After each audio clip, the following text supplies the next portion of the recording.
তোমরা সবাই শহীদ আবরার ফাহাদ ভাইয়ের নাম শুনছো, রাইট? ফাহাদ ভাইয়া যখন মারা যায় তখন আমি একদম বাচ্চা বলতে উনি মারা যায় কত সালে, 19 সালে। বাচ্চা বলতে আমি তখন এইচএসসি দিচ্ছি, তোমাদের এইজ আর কি, মানে তোমাদের টাইমটাতে। তো ওই টাইমে দাঁড়ায় তার একটা ছোট ভাই ছিল যে খুব সম্ভবত, আমি যদি ভুল না করি, আমার থেকে 1 ব্যাচ কিংবা 2 ব্যাচ জুনিয়র হবে, আমি একদম এক্স্যাক্ট জানি না। ফায়াজ, আবরার ফায়াজ। তো একটা জিনিস বুঝো যে একটা ছেলের আপন বড় ভাই, কলিজার টুকরা ভাইকে একদল নরপিশাচ পিটায়ে মাইরা ফেলছে।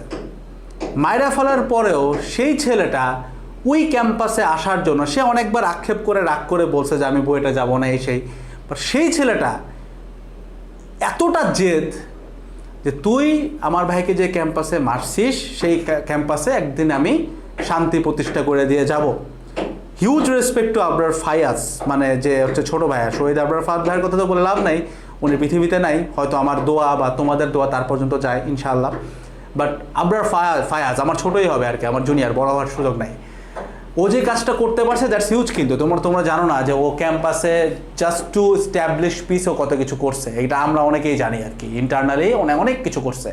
তো জেদটা একটু বোঝার চেষ্টা করো যে যেই জায়গাটাতে তোমার আপন একটা জীবিত তরতাজা ভাই যে মৃত হয়ে আসলো, সেইখানে যাওয়ার জন্য সে রাত দিন পরিশ্রম করছে। তাকে যদি জিজ্ঞাসা করে কেউ যে ভাই আপনি কি পড়ছেন, লিটারালি শোর থাকো এই ছেলে সত্যবাদী, অ্যাবসলিউট।